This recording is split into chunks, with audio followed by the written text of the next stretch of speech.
Universel Télévision vous présente les actualités universelles dans tous les domaines. Politique. Le peuple à se tenir prêt au Congo et aussi la terre, on est aussi là. Hippolyte Kanambe a quitté ville Yaki. Azali a la province de Kinshasa. A aucun nulle part. Culture. Naibi ke fona kata masasamba naibi fona kata likinya naibi fona soponje naibi ke yabi logo fona longola ngo chaque temps avant abima okata nini mais soponje nani na likinya Religion. Si tu as la grâce de Dieu, apprends à te cacher. Ceux qui ont livré Joseph, ce sont ses propres frères. Et social. Abonnez-vous massivement sur notre chaîne YouTube Universel Télévision, aimez et partagez nos émissions. Voilà, de partout dans le monde, vous nous suivez à travers votre émission Polé. Merci Nabayon sur le Nabi sur Aonengo Mokonski Chassana Universel Télévision. Nous avons un numéro à Sekamokolo. Pour le Léo, nous avons un mboka maître Alain Madilo, c'est moko ya cadre INC. Donc on a un peu questionné différents sujets, différentes questions d'actualité. Aux aïeux pour le Gabon, on a quatre politiques mboka na biso entre autres. Donc ça bon mambi matali bongo seni. Donc ça également makambo tali bongo mwana mboka Vital Kamerhe kuna kati ya prison.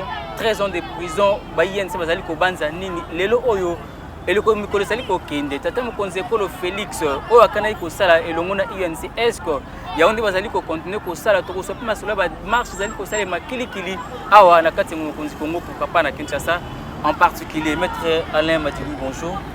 Bonjour, bonjour Bana Congo, bonjour Bana Mokilia, monde entier, Obazo Landabiso, bonjour dans la chaîne Oignon sur. Ils permettent que les Congolais aient des informations. Et je tenais à préciser, nomination Utagoya, comme porte-parole, il y a UNC ville de Kinshasa. Donc, à la même occasion, je profite pour remercier l'honorable président Vital Kamerhe, le docteur, l'oiseau rare de la politique congolaise, Mouto Amonara Makamba 20. Donc, à mon avis, avant, à comprendre que Mon mboka nabino Alain Madilou a porté la voix de la ville de Kinshasa et yango zomona na kati ya ba makamunyo sur la politique azopesa ba proposition ozo senga biso ba kongomani zo senga que mboka elanda to ka sonité parce que to sauvera mboka kaka na ba idée et surtout na ba idée ya batu oyo to yebeli bango ba probité morale oyo to yebeli bango ba qualité et to yebeli bango Nenge Lobagi Mokonzamboka, Vital Kamerhe est un homme sérieux, correct et intelligent. Honnête et intelligent. Donc, tu as Nengwana, Baza na makanisi belé à Kopé Samboka et na tombeli Mokolo Elamu place Azali, na Pesimbote na maman na biso et na ba cadre nyonso ya UNC, na ba mandataire na biso, na Pesi Bangombote. Voilà, merci beaucoup, mon Mboka Alain Matilou. Mais tout ça, comme on a INC, vous allez pour la Moukaïza sur le plan communication, vous allez toujours sur le terrain. Et confiance sur les alliés pour Outawa. Et aussi par rapport à Malouba Mokonza, pour qu'on dise que non, Vital Kamerhe c'est un homme honnête, un homme intelligent. Mboka Azana Posa Naye, tous les alliés Kaka, pour garder Kaka Kumboya Ndeko Vital Kamerhe et Boungate sur la scène politique. Bon, au moni Nzambe, Oto Sambelaka, Azan Nzambe ya Bilaka, Nzambe c'est Loba. Alobi ata mokili boluki bo déformé et simbarate. Mon mboka Vital Kamerhe a eu un complot ourdi contre sa personne et au moni peuple azara toujours côté à bateau yo bazo bundisa et peuple a bundara na bango elongo. To mona ba politique ba parti belé ko panzana batu ko kima ko kabwana kaka soki ba fragiliser leader na bango. Et awa INC et le monde Vital Kamerhe est aussi démontré au Congo na ne monate leader injustement incarcéré na prison mais mobilisation et mati lelo nazolo banao que niveau ya ba adhésion aux deux zones UNC congolais à comprendre na bato bazoya bazo que to moni parti à sérieux na Congo ezakaka UNC ndetoko ya kotia makanisi na biso pour Congo ekende liboso. Donc, quelque part aussi, injustice Mogoboé est joué en faveur de Nabiso yango moni lelo INC tikala soudé dès lors que te belé ba kongomani belé ba lela que non Vital Kamerhe ba pesa même combo caméléon ta changer la couleur caméléon non omoni ko pesa combo eza batu pe ba comprendre te d'abord caméléon eza nyama wa za maele pona ngai so ba pesa combo caméléon eza nyama wa za maele nyama wa maele eza que politique en mboka ba memaka ngo ndenge makambo zo salamela ceux qui ont caméléon dans sens positif, j'approuve. Parce que mboka etele makate, mboka etambolaka. Okola mokana tongo, ozaki na mbongo mo fos futa ndaku, mwana na yo abeli. Okosa nini? Okofuta ndaku tika mwana kufa. Favoriser la santé à moi. Voilà, donc la politique c'est aussi l'actualité. C'est-à-dire ce qui est actualité zo pesa que Mikolo faut ko tambola na masolo. Pour na ko sauver mboka, il faut ko tambola na masolo. C'est-à-dire, on change de façon. La façon ya ko tambuse la mboka. Ndengai na zola caméléon wana. O ba congolais ba bengaka e. Et je pense ça dans le sens positif parce que eza mutu amayele o ayebi ko tambusa mboka elongo na rythme il y a tous les jours. Mais les lots maître Alain Matilou, na kotela maynyos ba funda ki mona mboka Vital Kamerhe o nuba ba kenon mais c'est l'innocent. Mais va avancer quand même et ça les mibilo bantu ka yensi kutango za ko mona ba avancer wana ezaki ya ba makambo ba travaux à 100 jours tout le monde ba sous des moutons presque nyonso déjà et si les lots ko ba ke tam sous Vital Kamerhe pas équipé pour quelque chose dans ce makambo wana. Non, omoni lelo yo na mata baso de mouton ba tu ba komo loba na journée peut yensi bo mata pe. Non mais na lobi omoni vérité ya kana escalier le côté ya kana ascenseur. Les lobasso de mouton na tchangu soko leki au sala même pas 30 minutes d'embouteillage. Et ça par initiative au Mokonzi Mboka azwaki ezaki mené de main de maître na directeur ancien directeur à cabinet na. C'est-à-dire ceux qui Mokonzi Mboka za assisté na bato maele bongo omoni ba résultat lelo congolais komi ko sepela. Ozomona. Mais quant aux accusations, on n'a pas cessé de le dire ici que Batou Bazalaki na mission il y a refaire échec na président de la République. Parce que tangu Batou Batali balobi ce qui Félix Tshisekedi a réussir mandat oyo. Il s'est beaucoup risqué contre la Blinde Bosnia en 2023. Non. Il y a Obama qui va nous aider à pouvoir. Wana kutuna noté. Parce que ça na Batou o bautaki na pouvoir bakendaki. Bazaki na objectif pe bango lobi bakoki kozonga. Soit kozonga, soit kozala laver na miso ya population. Alors tangu bamoni misala ekomi ko salama. Tout le monde a réclamé que biso batokanga ye, biso batosala boye, tozonga boye. Parce que balinga babimisa en fait programme il y a 100 jours neti programme moko ya ba escroc. Neti programme moko ya miyibi. Or ezaki mbala liboso na RDC. Tout le monde a mis ça là ko salama na programme moko boy ke bobandi o sala tracteur yé ba ciment et kroti misale salami.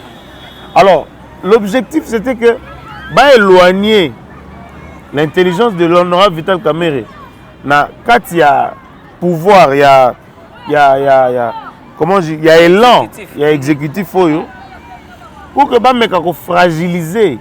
Et na kati ya question on a lobaka toujours chaque jour na kanisaka le 8 avril 2020 oyo mwana mboka Toussaint Tshilombo Sène a sala tweet na butu alobi c'est ce soir le jour où on a kidnappé l'honorable Vital Kamerhe alobi c'est ce soir que la classe politique entre dans une zone de forte turbulence. Pourquoi il a dit ça? Les lots comme na succession d'événements. C'est-à-dire, il y a des choses au Batoubaye Baka, mais biso soki totali bien tête au monde à Rangote. Et succession d'événements et seulement après kidnapping, il y a mon amboka Vital Kamerhe. Kidnapping. Oui, mais sur le plan de droit, ceux qui va sur invitation, vous voyez qu'on coopérer dans la justice. Vous êtes honnête, vous êtes moutoyo, il faut bâtir aux et puis au Koya l'issous parce que l'accès justice que bakoza na confiance na yo. Tant monsieur Zaki Vital Kamerhe est trop sûr, n'a dit que non je suis. Mais quand on est innocent, non même pas. Même pas. Quand on est innocent, on se dit tout ce que j'ai ici, la justice élève une nation. Nako kende na justice, nako lakisa, nako zonga. Alors, le fait simplement que Yako Luka Kangaye est une forme de kidnapping, c'est-à-dire bolakisi biso que justice est coopérana batute, justice est kangara ate zangi ba preuve. OK. Lelo au maître Alain Madilo parce que vous allez moko ya baïba et puis mibe ko vous allez déjà de base maître. Lelo o tokolo ba absence ya ndeko Vital Kamerhe na régime na mandat ya Fatina 5 ans au parce que mandat moko ebotami na coalition ebotami bon na port pa ya ndeko Vital Kamerhe. Ba événement nini o ezali ko caractériser absence ya Vital Kamerhe ndezali ko botsa ba makambo nyonso wana. Bon, on a autant de événement parce que moni bato belé ba utaki libana mboka ba ko sala na mboka misusu la plupart ba na mission ya Ronginda. Alors il fallait que longola muto azolinga tambusa makambu na sembo. Na koloba mingi te na ko pesa référence ya porte-parole ya chef de l'État. Aloba quand Vital Kamerhe est là, vous le sentez. Quand il n'est pas là, vous le sentez également. C'est-à-dire, ngana kotika ba Congolais ba constater, ba comprendre que Vital Kamerhe aza na tango azate. Lelo au monde na présidence de la République soko koti musale ko banda 9h et suki 11h. Mais tant que Vital Kamerhe directeur à cabinet, au monde na musale aussi la 19h des fois kenda kodela ati ba 23h minuit pour musala mboka ezo senga esala. Donc la présidence est manqué rigueur au Vital Kamerhe. Voilà, rigueur wana en tout cas ezali soute. Voilà, il faut qu'on se le dise. Voilà, il faut qu'on se le dise. Tous avons à Kinshasa, comprenez que tous en centre-ville la place d'évoluer. Tous allez koko babongo na mona mboka Alain Madilo, allez bongo porte-parole il y a UNC allez bongo parti cher mona mboka Vital Kamerhe kuna na position de Rolanda Biso depuis Simboto. Mais les oyo maître Alain Madilo. Regarde nous vous allez sur désignation et bactéries à Séni. Makelo Suzali Koleka Oyo. Si seulement Vital Kamerhe était là, est-ce que pour nous tous on va m'amener tous tout ezali parmi la procédure normale, il faut tout ça la candidature tout bon, moni bato ba benga Vital Kamerhe coach après biso ba ebi réponse ba opesa yo. Équipe so coach azate ezarana mbilinga mais bon, désignation ya ba mamba Séni biso na DPN na biso na direction politique nationale tout est qu'on se prononcer. Toloba kiango que il faut qu'il y ait large consensus. Il ne faut pas que tu aies cette impression, on dirait, que tu es la Marambouakala. C'est-à-dire, apparemment, quand les amis qui ont kota na kati ya confession religieuse, moi, je suis kota. Il y a un moment où la dépend de se prononcer, il faut large consensus, c'est-à-dire Église catholique Nakati, ECC, Église de réveil, Kimbangiste, musulmans, bango nyonso bayokana autour d'un candidat pour que, comme le président de la République a promis qu'il peuple élection en 2023, ils allaient réaliser et c'est le Congo qui gagne. Moi je ne pense pas que les loyaux, na Congo les loyaux tokoya sous un débat sur les individus. Peu importe tendance et individu, il y a un auto qui est dans l'élection. Bon, le problème est Zaka, il ne faut pas il faut pas mettre la charrue avant le bœuf. Avant le bœuf. Tout le monde a dit ndeko Shadrach Kazaki candidat. Bazaki na ba matériel biloko tout ya bango. Bon. Bari na ba avantage tout na kana bango. Mais tout le monde a dit tango mona mboka Félix Tshisekedi a battre Séni ko tanga kombo ya président de la République Félix Antoine Tshisekedi. Sur le c'est parce qu'il y a une négociation on ndenge bande ko biso la muka balobango. Et non, ce qui est Félix a remporté la victoire, c'est parce qu'il y a une négociation par l'entremise d'un Vital Kamerhe et d'un salaire qui n'a pas remporté le pouvoir. On a soulevé que Chadar il bazak la machine sur l'élection qu'on attend sur faveur na bango. On peut dire que tant monsieur pékin na contexte voilà. Bon, moni mutu na na opinion na ye. Ngana ko juger ba opinion ba ningate. Mais on a yebi exact que ce qu'on a homme d'état au Golandaka au institution lobak. Tout ce qui va derrière, ils ont un d'État. Baracontar, ils ont un d'État. C'est CENI est une institution officielle où est prononcé qui et renda qui comment dire public par résultat il y a élection. Donc moi je ne peux que me fier dans le résultat à CENI. Le résultat moi Libanda je ne pense pas dans est-ce que dépolitisation à CENI est possible dès lors que bengami kokena maponami bazali bongo bango kono ba politique mutu oya ko sala ite toke na maponami azali fruit ya politique. Est-ce que dépolitisation à CENI ndé tozali ko souci na biso possible souci na biso yango wana yango monaka ba pesa yango na ba confession religieuse bazara ba candidature ya ba indépendant ba yé ba tamiser et puis ba luki candidat moko. Mais le problème est dans mboka na biso ba politique mingi banga ko kota pe sima ba candidat wana. Yango chaque fois to lobaka il faut to meka ko sala makambo asika. To solola qui est large consensus autour de ces sujets-là pour que to pona mutu oyo akozala d'abord akota la CENI wana malamu. Et à publier les résultats ndenge koloba na ba injonction na parti politique mo souhait na biso ko tout passé, c'est ça la démocratie. Le jeu dans le jeu démocratique et c'est ngaka oyo expression ya peuple nde yango ezaka la loi suprême. Donc tant que le peuple a s'exprimer CENI et lobaka ka au peuple a lobby. Yango mona to lobaka dépolitisation ya CENI. Et raison pour laquelle, et ça la maganaba confession religieuse, parce qu'on suppose que les confessions religieuses font partie de la société civile. Bango ba kopesa moto yo, azana couleur te, akoya kopesa biso ba résultat. Mais les leçons ba confession religieuse on a fait comme tendancieuse, o kata mususu bato ya surtout bazali ko funda mingi bande ko église catholique, bango bazali contre tout pouvoir, onyo so za mabe. Est-ce que bande kwa kimbangiste également babi mutu o babimisi mona mboka Denis Kadima azali pion ya bande kwa IDPS babwaka kika na kati ya église kimbangiste pour na ko tromper ka vigilance ya bato. Mais babilo mususu ozolo ba faux pouvango. C'est-à-dire moi je me dis les débats sur les individus n'avancent en rien les choses. Ce qui va prouver bon, j'ai suivi ba catholique, les débats n'étaient pas autour ya ba acquaintance ni ya ba tribu. Ça, c'est leur porte-parole. Ils ont dit que bah, on a audio. Et moi, je pense que le débat doit évoluer. Photo matin. Le débat, au côté de que ils ont battu à tel. Ça, c'est que je fustige. Et ça, qu'il fallait tout ça, liberté dans la confession religieuse entre Bango et Sabiso résultat.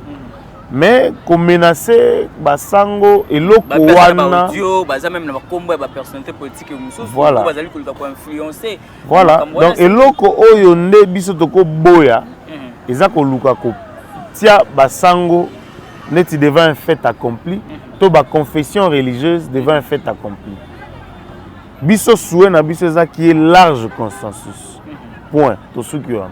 Ça dit toko lo bate que tel des individus passent, les institutions restent. Alors, si tu as dit qu'il y a un débat, tu vas avancer. Tu peux avoir un message sur Alain Madilou. Pour le but que Alain Madilou a un membre de l'UNC moyen. Bon, c'est-à-dire, le problème est que à un niveau, c'est limité à battu. Tu risques de faire un bateau, tu vas se faire un bangote. Total idéal, moko. Tu vas que battu, tu vas à la partie prenante. Et tu avancer, tu organiser une élection libre, transparente et apaisée. Maître Madilou, vous allez makambo ya consensus pour vendre la pour la désignation de moko oyo akokamba CENI. CENI ezali bongo institution oyo kana appui la démocratie. Est-ce que vous allez possible dès lors que INCP pour l'élection 2023 sur l'élection vous allez? Non, mais biso batu muso ba en retard. Vous sentir ébullition. UNC Lelo, je ne vois pas un autre parti faire face. Vous représentez candidat à la présidentielle? Non, mais le problème est à niveau avant de présenter candidat, il faut que UNC candidat à Vital Kamere. Alors, le problème est 13 ans de prison.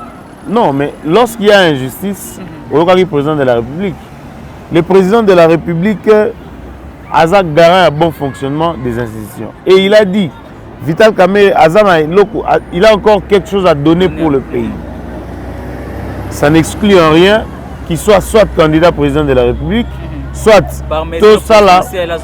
Non, je ne parle pas de la grâce présidentielle. La parole du chef de l'État fait foi d'une loi. Ce qui est président a lobby Beko. C'est-à-dire, tant qu'on a Zoloba, le président de la République il a encore quelque chose à donner pour le pays. C'est-à-dire, il peut être, comme c'était prévu, candidat président de la République. Il peut aussi, comme Tosorola qui est à niveau Nabiso, tant que tu peux évaluer l'accord à Nairobi, tu peux solo l'accord à Nairobi, par résolution, non, il faut que accord salama devant public. Accord salama devant public. Je suis en train de te répondre. Et salama devant public. Il faut que zonga devant public. Aussi longtemps que tu as le courage de sa public. Que cash existe, l'accord de Nairobi existe. Ndenge moko soki ekufi tokozwa courage ya koya devant public wana te savoir que tokosaki bino te toyokani te ekufi, mais jusqu'à preuve du contraire lokola ezalaki na makomi cash existe pour ba mandataire na biso bazali ba ministre na biso bazali. Le problème est que bolongola bango te po toyokaki ba communiquer mo tambolaki bandiko INC bazaki prêt déjà ya kolongola. Non. Ce qui se passe dans le gouvernement, c'est pour la gestion du pays. Ce qui se passe dans les partis politiques, c'est pour la politique agissante. C'est-à-dire, le gouvernement, c'est parce qu'il y a eu gouvernement de la réforme, il y a loge. C'est parce qu'il y a eu accord entre les partis politiques. Mais voilà. C'est-à-dire, d'abord, pouvoir, Congolais va comprendre,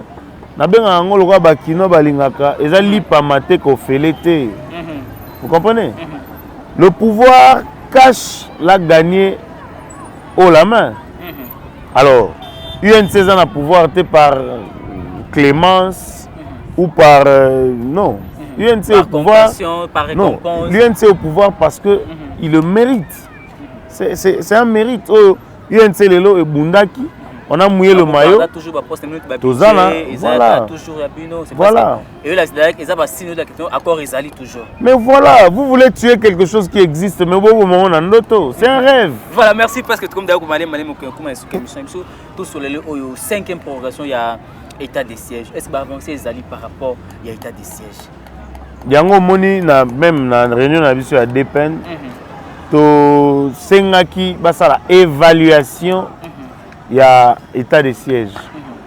Pas plus tard que hier, au Moni, l'honorable Bertin Mobozi, président de la commission de défense et sécurité au niveau de l'Assemblée nationale, honorable député à UNC, à Bengaki, ministre de la Défense, chef d'état-major général, la police et tout ça, Sengaki bango basala évaluation.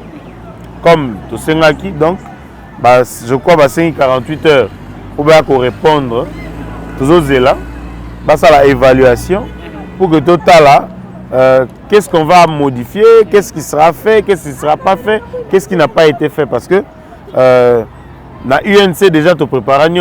Je pense le président Vital Kamerhe avait proposé un plan pour la sortie à crise à Est et ça militaire, les appels économiques, les appels sociaux, les appels. Je pense que Mboka, na kati ya évaluation, bakoki pe kosenga ye, ba consulter pour que bazwa musala wana o esalama na mayele na ye pour que faire avancer makambo parce que lelo avantage ezaka ke population za la kimia, population à vendre bien, population à vivre bien, population à vaquer librement na occupation na ye. Alors, ce qui est là, on est athée et c'est le peuple qui perd et ils ont fait ça mal à monter. Voilà. Mais est-ce que les lots mettre à l'émadilo, est-ce que l'état de siège et répondre à l'esprit où Mokonzi Mboka a décrété qu'il y a retour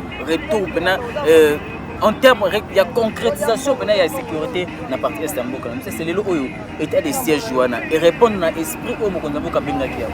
En tout cas, je ne pense pas, parce que il y a des tueries, il y a des choses qui continuent à se faire. Ils ont bien été, on déplore. Yango moni ba biso na dépend to senga évaluation. To évaluer parce que ba évaluer ka eloko to tambola malamu te. Alors, lokola la l'Assemblée nationale ba adhérer na idée on a par le biais honorable Bertin Mobonzi. Donc toujours senga bango ba na évaluation wana ba aider biso to mekako sala ba effort pour que ba l'économie est ba retrouver kimia na bango. Voilà, merci beaucoup to komina suka. Lelo oyo poto sisa na dossier oyo ya maladie ya coronavirus. Gestion ya pandémie ya coronavirus na kati ya Mokonzi Kinshasa. Vous allez ba médecin spécialisé kuna na kati ya UNC. Analyse ni mozali ko sala to critique ni mozali ko sala par rapport ya ba bazali ko kamba bongo crise sanitaire. Bon, moi je pense Bilo mususu ezanga esengaka muto a gérant ngwa umela. Bon, moi je me dis ndeti ministre azaki wana ebandaki déjà que détournement ezalaki ba détournaki mbongo Covid. Bon, ministre wana déjà à répondre na justice te. À répondre à la justice, à mon humble avis, il fallait peut-être Batikaye à continuer. Pour ceux qui par exemple à Liaki, oui, au Vanda, tu vois, à Liaki, Bakangi, mais ceux qui Bakangi étaient, Batikaye à continuer pendant que Nassi à Liaki, Nassa Maramou bien. Mais ceux qui va changer, au Payabi, il paraît que mutu o ayaki liboso aliaki ngapena lugana lia omoni ezarondire ezo salake makambo kotambola malamu te donc tozo interpeller ameka ko sala effort abunda parce que tomoni na katika ya gestion yango ba soda bazo boma batu pona ba port à Kachne ba makambo zo sala ma ebele et tomonaki ba DJ ba boîte de nuit bazo se plaindre que ba église comment ils ont ça là ba matanga kaka bango pourquoi donc je pense qu'il faudrait que moi les solo ya bien ezala vraiment ya kolande là batala pour na koyeba réellement qu'est-ce qu'il faut faire parce que ce qui malade est oumeli pandémie est oumeli na mboka et c'est un peu boluka ba mesure ya ndenge ni boko vivre na voilà. C'est très important ça aussi donc quelque part les osenga to vanda to réfléchir na ndenge nini to ko vivre na maladie oyo pour que et pénaliser ba secteur ébélité pour économie paix il y en a besoin de taxes il y en a besoin de contribution. Voilà, merci beaucoup maître Ale Madilu pour la disponibilité na auto comme vraiment na souka s'il faudrait que batba retenir quelque chose na passage na auto vous avez fait le message moko linga ko lekisa à travers émission na biso to peso juste quelques minutes pour ça.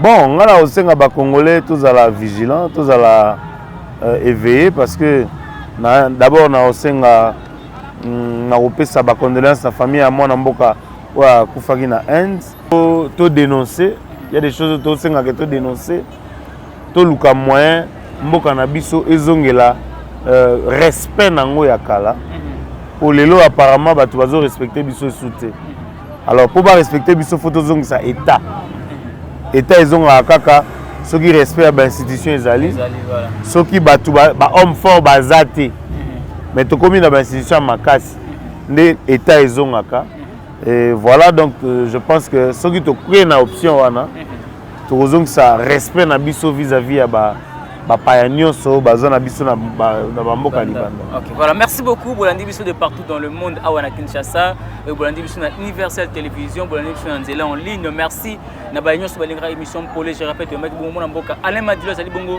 mboka ba porte-parole ya UNC à partir à mboka Vital Caméré. Bolingra je ferme côté. Merci l'équipe technique pour la accompagner nga soki somasi azongité. Prochainement tout le temps même plaisir, même ambiance. Merci et bye bye. Universel Télévision vous présente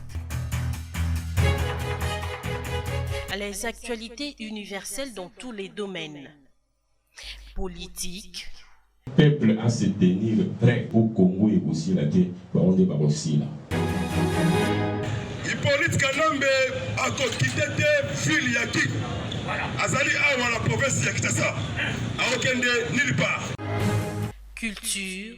nayebi ke fona kata masasamba nayebi fona kota likinya nayebi fota mosoponje nayebi ke yabi loko fona longola yango chaque temps avant bima okata nini mesoponje nani na likinya religion. Si tu as la grâce de Dieu, apprends à te cacher. Ceux qui ont livré Joseph, ce sont ses propres frères. Et social. Abonnez-vous massivement sur notre chaîne YouTube Universel Télévision. Aimez et partagez nos émissions.